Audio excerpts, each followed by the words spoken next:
ಸ್ನೇಹಿತರೆ ನಮಸ್ಕಾರ. ನಾನು ರವೀಂದ್ರ ಜೋಶಿ. I am Joshi.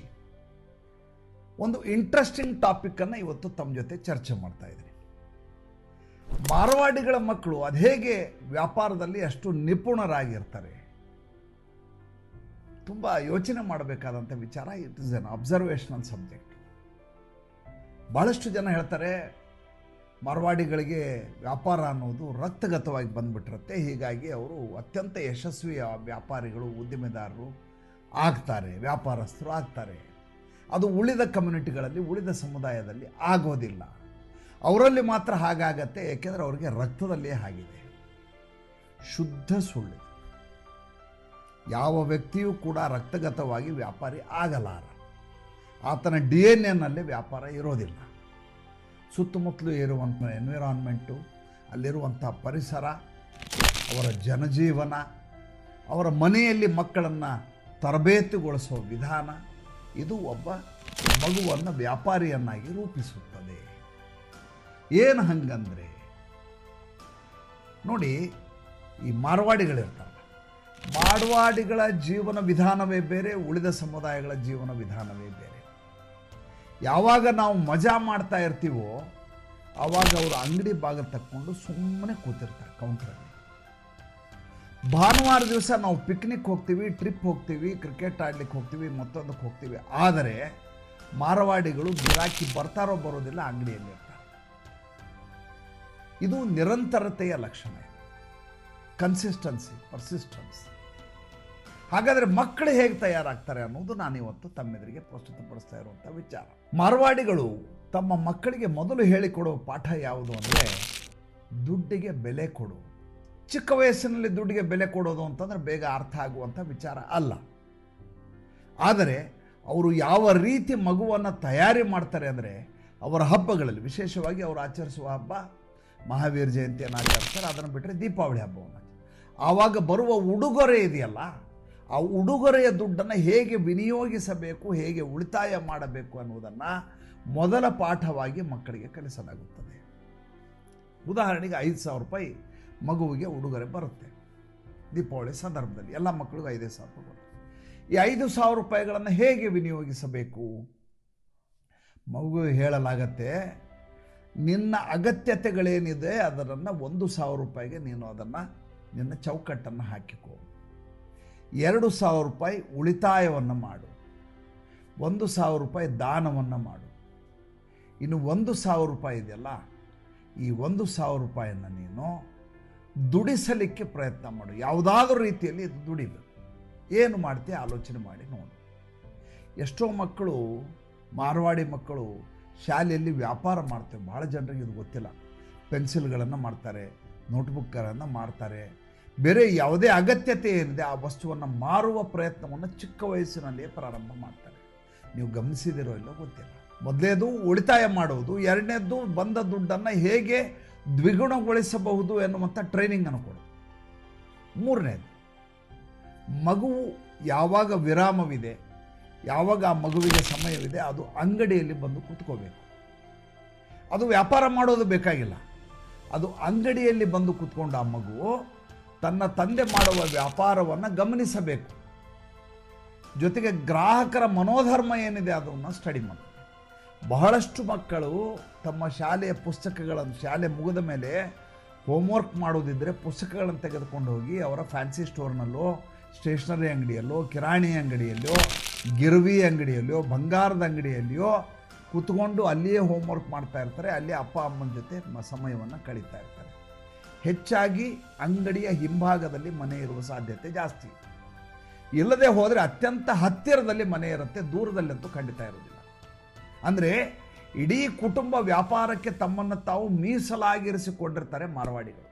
1ಕ್ಕೆ 10 ಪಟ್ಟು ದುಡ್ಡನ್ನು ಕೊಟ್ಟು ಅವರು ಅಂಗಡಿಯ ಬಳಿಯೇ ಮನೆಯನ್ನು ಮಾಡುವ ಪ್ರಯತ್ನ ಮಾಡ್ತಾರೆ. ತಮ್ಮ ಸಮಯ ಅನಗತ್ಯವಾಗಿ ಟ್ರಾಫಿಕ್ನಲ್ಲಿ ವ್ಯಯಿಸಬಾರದು ಅನ್ನೋದು ಭಾಳ ಚೆನ್ನಾಗಿ ಮಾರವಾಡಿಗಳಿಗೆ ಗೊತ್ತಿರುತ್ತೆ. ಆಮೇಲೆ ಒಂದು ಭಾಳ ದೊಡ್ಡ ಮಿಥ್ಯೆ ಇದೆ. ಏನಪ್ಪ ಅಂದರೆ ಮಾರವಾಡಿಗಳು ಮಕ್ಕಳಿಗೆ ವಿದ್ಯಾಭ್ಯಾಸಕ್ಕೆ ಹೆಚ್ಚು ಆದ್ಯತೆಯನ್ನು ಕೊಡೋದಿಲ್ಲ. ಸುಳ್ಳೋದು, ತಪ್ಪು. ಪ್ರತಿ ಮಗುವು ಅಕ್ಷರಸ್ಥನಾಗಬೇಕು, ಗಣಿತವನ್ನು ತುಂಬ ಚೆನ್ನಾಗಿ ಕಲಿಯಬೇಕು. ಇವತ್ತಿನ ಕಾಲಘಟ್ಟದಲ್ಲಿ ಆತ ಕಂಪ್ಯೂಟರನ್ನು ಅರಿತಿರಬೇಕು. ಜೊತೆಗೆ ಓದುವಾಗ ಚೆನ್ನಾಗಿ ಓದಬೇಕು, ಓದುವ ಜೊತೆಗೆ ಶಿಕ್ಷಣದ ಜೊತೆ ತಿಳುವಳಿಕೆಯನ್ನು ಹೊಂದಬೇಕು ಅನ್ನೋದನ್ನು ಅವ್ರು ಬಯಸ್ತಾರೆ. ನೋಡಿ ಎಷ್ಟು ಮಜಾ ಇದೆ, ಅದು ಭಾಳ ಇಂಟ್ರೆಸ್ಟಿಂಗ್ ಇದೆ. ನಾವು ನಮ್ಮ ಮಕ್ಕಳಿಗೆ ಹೇಳ್ಕೊಡ್ಬೇಕಾದಂಥ ಪಾಠ ಇದು. ಮಾರ್ವಾಡಿ ಸಮುದಾಯ ಇದೆಯಲ್ಲ, ಮಾರ್ವಾಡಿ ಸಮುದಾಯ ಅಂದರೆ ಇಲ್ಲಿ ನಾನು ಎಲ್ಲಿ ಸಾಂಕೇತಿಕವಾಗಿ ತೊಗೊಂಡದ್ದು ವ್ಯಾಪಾರಿ ಸಮುದಾಯ ಇದೆ, ಅದನ್ನು ಮಾರ್ವಾಡಿ ಸಮುದಾಯ ಅಂತ ಇಲ್ಲಿ ನಾನು ತಮ್ಮೆದುರಿಗೆ ಉಲ್ಲೇಖಿಸ್ತಾ ಇರೋದು. ಒಬ್ಬ ಮಾರ್ವಾಡಿ ಮಗು ತನ್ನ ಮಾರ್ವಾಡ ಭಾಷೆಯನ್ನು ಕಲಿಯುವುದಲ್ಲದೆ ಆಯಾ ಪ್ರದೇಶದಲ್ಲಿ, ಕೇರಳದಿದ್ದರಲ್ಲೇ ಮಲಯಾಳಿ ಕಲಿಬೇಕು, ತಮಿಳುನಾಡಿದ್ರೆ ತಮಿಳು ಕಲಿಬೇಕು, ಕರ್ನಾಟಕದಿದ್ದರೆ ಕನ್ನಡ ಕಲಿಬೇಕು, ಜೊತೆಗೆ ಇಂಗ್ಲೀಷನ್ನು ಕಲಿತಿರಲೇಬೇಕು, ಹಿಂದಿಯನ್ನು ಕಲಿಯಬೇಕು, ರಾಜಸ್ಥಾನಿ ಭಾಷೆಯನ್ನು ಅರಿಯಬೇಕು, ಜೊತೆಗೆ ಅಲ್ಲಿಯ ಸ್ಥಳೀಯ ಭಾಷೆಗಳ ಜೊತೆ ಬೇರೆ ಯಾವುದಾದ್ರೂ ಭಾಷೆ ಇದ್ದರೆ, ತುಳು, ಕೊಂಕಣಿ ಯಾವುದೇ ಭಾಷೆ ಇದ್ದರೆ ಆ ಭಾಷೆಯನ್ನು ಆತ ಅರಿತಿರಬೇಕು. ಯಾಕೆ? ನಾಳೆ ಆತನಿಗೆ ಈ ಭಾಷೆ ಅನ್ನೋದು ತನ್ನ ವ್ಯವಹಾರಕ್ಕೆ ಪೂರಕವಾಗಿರುತ್ತೆ, ಆದ್ದರಿಂದ ಆತ ಕಲಿಯಬೇಕು. ಎಷ್ಟು ಇಂಟ್ರೆಸ್ಟಿಂಗ್ ಇದೆ ನೋಡಿ. ಇದು ಜನರಲ್ ನಾಲೆಡ್ಜ್, ಇದು ಯಾವುದೋ ಫಾರ್ಮುಲಾ ಅಲ್ಲ, ಇದು ಸಾಮಾನ್ಯ ಜ್ಞಾನ. ಈ ಸಾಮಾನ್ಯ ಜ್ಞಾನ ಅವ್ರಿಗಿದೆ, ನಮಗಿರೋದಿಲ್ಲ. ಯಾವತ್ತೂ ಮಾರ್ವಾಡಿಗಳು ತಮ್ಮ ಮಗು ಯಾವುದೋ ಅಂಗಡಿಯಲ್ಲಿ ದುಡಿಯಲಿಕ್ಕೆ ಹೋಗಲಿ ಅನ್ನುವಂಥ ಮನಸ್ಥಿತಿಯಲ್ಲಿ ಇರೋದಿಲ್ಲ, ಅಥವಾ ಯಾವುದೋ ಸರ್ಕಾರಿ ನೌಕರಿಯಲ್ಲಿ ಗುಮಾಸ್ತನಾಗಲಿ ಅಂತ ಬಯಸೋದಿಲ್ಲ. ಅವರು ಸ್ವಾವಲಂಬಿಯಾಗಿರಬೇಕು, ಆತ್ಮನಿರ್ಭರನಾಗಿರಬೇಕು, ಉದ್ದಿಮೆದಾರನಾಗಬೇಕು, ಸ್ವಂತ ವ್ಯಾಪಾರವನ್ನು ಹೊಂದಬೇಕು. ಸ್ವಂತ ವ್ಯಾಪಾರವನ್ನು ಹೊಂದಲಿಲ್ಲ ಅಂದರೆ ಆತ ಅಸಮರ್ಥ ಅಂತ ಪರಿಭಾವಿಸಬೇಕು. ನೋಡಿ ಎಷ್ಟು ಮಜಾ ಇದೆ ಅದು. ಹಾಗಂತ ಅವರು ಮಾರನೇ ದಿವಸ ಗಲ್ಲಾಪೆಟ್ಟಿಗೆ ಮೇಲೆ ಕೂರಿಸೋದಿಲ್ಲ. ಇವತ್ತು BCom ಮುಗಿತೋ, BBM ಆಯಿತೋ, ಅವರು ಇಂಜಿನಿಯರಿಂಗು ಮೆಡಿಕಲ್ ಹೋಗೋ ಸಂಖ್ಯೆ ಕಡಿಮೆ. ಅವ್ರು ಏನಾದರೂ ಕಾಮರ್ಸೇ ಓದೋದು, BA BCom ಈ ರೀತಿ ಓದ್ತಾರೆ. ಬಂದು ಗಲ್ಲೆ ಮೇಲೆ ಕೊಡೋದಿಲ್ಲ. ತಮ್ಮ ಪರಿಚಯದ ಅಂಗಡಿಯಲ್ಲಿ ಆತನನ್ನು ಕೆಲಸಕ್ಕೆ ಸೇರಿಸಲಾಗತ್ತೆ. ಆ ಅಂಗಡಿಯಲ್ಲಿ ಕೆಲಸಕ್ಕೆ ಹೋಗಿ ಅಲ್ಲಿಯ ಕೆಲಸಗಾರಿಗೆ ಎಷ್ಟು ಸಂಬಳವೋ ಅಷ್ಟೇ ಸಂಬಳವನ್ನು ಈತ ಪಡಿತಾ ಇರ್ತಾನೆ. ಅಲ್ಲಿ ವಾರಕ್ಕೆ 500 ರೂಪಾಯಿ ಸಂಬಳ ಒಬ್ಬ ಅಲ್ಲಿ ಕೆಲಸಗಾರನಿಗೆ ಕೊಡ್ತಾಯಿದ್ರೆ, ಇವನಿಗೂ 500 ರೂಪಾಯಿನ ಸಂಬಳ. ಈತ ಬೆಳಗ್ಗೆ ಹೋಗಿ ಅಂಗಡಿ ಕಸ ಗುಡಿಸ್ಬೇಕು. ಕಸ ಗುಡಿಸಿ ಮಹಾಲಕ್ಷ್ಮಿ ದೇವ್ರ ದೀಪ ಹಚ್ಚಿ ನೀರನ್ನು ಹೊರಗಡೆ ಚಿಮುಕಿಸಿ ಅಂಗಡಿ ಬಾಗಿಲು ತೆಗೆದು ಮಾಲೀಕರು ಬಂದಾಗ ಅವರಿಗೆ ನಮಸ್ಕಾರ ಮಾಡಿ ಈತ ಉಳಿದ ಎಲ್ಲ ಕೆಲಸಗಳನ್ನು ಮಾಡಬೇಕು. ಹಾಗೆ 6 ತಿಂಗಳು 1 ವರ್ಷ ಟ್ರೈನಿಂಗನ್ನು ಕೊಡಲಾಗುತ್ತೆ. ಅದಾದ ಮೇಲೆ ಆತನಿಗೆ ಅಪ್ರೆಂಟಿಸ್ಶಿಪ್ ಮುಗಿದ್ಮೇಲೆ ಆತನ ಅಂಗಡಿಯೊಳಗೆ ಆತನಿಗೆ ಪ್ರವೇಶ. ಹಾಗಂತ ಈ ಅಂಗಡಿಯ ಜವಾಬ್ದಾರಿ ಆತನಿಗಿಲ್ಲ. ಆತ ಸ್ವಲ್ಪ ದಿವಸ ಇಲ್ಲಿದ್ದರೆ ಆತ ಮತ್ತೊಂದು ಪ್ರತ್ಯೇಕ ಅಂಗಡಿಯನ್ನು ಮಾಡಿಕೊಂಡು ಇನ್ನೊಂದು ಅಂಗಡಿಯನ್ನು ಆತ ನಿಭಾಯಿಸಿಕೊಂಡು ತನ್ನ ಜೀವನವನ್ನು ತಾನು ಮಾಡಬೇಕು. ಸ್ವತಂತ್ರವಾಗಿ ಬದುಕುವುದನ್ನು ಆತ ಕಲಿಯಬೇಕು. ಇದರ ಜೊತೆ ಇನ್ನೆರಡು ವಿಷಯಗಳನ್ನು ಕಲಿಸ್ತಾರೆ. ಅದು ಬಿಸ್ನೆಸ್ಸಿಗೆ ಭಾಳ ಅನುಕೂಲ. ಅದು ಒಂದು, ಹಿರಿಯರಿಗೆ ಅತ್ಯಂತ ಗೌರವ ಕೊಡುವುದನ್ನು ರೂಢಿಸಿಕೊಳ್ಬೇಕಾತ. ತಮ್ಮ ಸಮುದಾಯದವರು ಬಂದರೆ ರಸ್ತೆಯಲ್ಲಿ ಬಂದರೂ ಕೂಡ ಆತನ ಪಾದ ಸ್ಪರ್ಶ ಮಾಡಿ ನಮಸ್ಕಾರ ಮಾಡಬೇಕು. ತಲೆಬಾಗಿಸಿ ಬಾಗಿ ರಸ್ತೆಯಲ್ಲಿ ಆ ಚಿಕ್ಕಪ್ಪ, ದೊಡ್ಡಪ್ಪ, ಅಜ್ಜ, ಕಾಕ, ಚಿಕ್ಕಪ್ಪ, ಮುತ್ಯ ಯಾರಿದ್ದಾರೆ ಅವ್ರ ಕಾಲು ಮುಟ್ಟಿ ನಮಸ್ಕಾರ ಮಾಡಬೇಕು. ರಸ್ತೆಯಲ್ಲೇ ನಮಸ್ಕಾರ ಮಾಡಬೇಕು. ಮನೆಗೆ ಬಂದರೆ ಪಧಾರಿಯೇ ಪಧಾರಿ ಅಂತ ಅವ್ರನ್ನ ಕೂಡಿಸ್ಬೇಕು. ಹೈಯೆಸ್ಟ್ ಗೌರವವನ್ನು ಕೊಡಬೇಕು, ಆದರ ಆತಿಥ್ಯವನ್ನು ಮಾಡಬೇಕು. ಈತ ಮೆಲುವಾಗಿ ಮಾತನಾಡುವುದನ್ನು ರೂಢಿಸಿಕೊಳ್ಳಬೇಕು, ಗೌರವಿಸುವುದನ್ನು ಕಲಿಸಬೇಕು. ಎಲ್ಲರಿಗೂ ಒಂದು ಗೌರವ ಕೊಡಬೇಕಂತ. ಯಾರ ಜೊತೆಯೂ ಜಗಳವನ್ನು ಮಾಡಬಾರದು, ತಂಟೆ ಮಾಡಬಾರದು, ಅವರ ಜೊತೆ ಸಂಘರ್ಷವನ್ನು ಮಾಡಿಕೊಳ್ಳಬಾರದು. ತಪ್ಪು ಅವರದೇ ಆಗಿದ್ದರೂ ಕೂಡ ಶಾಂತವಾಗಿ ಅದನ್ನು ಬಗೆಹರಿಸಿಕೊಳ್ಳುವುದನ್ನು ರೂಢಿಸುವುದನ್ನು ಕಲಿಸ್ತಾರೆ ಮಾರವಾಡಿ ಕುಟುಂಬಗಳಲ್ಲಿ.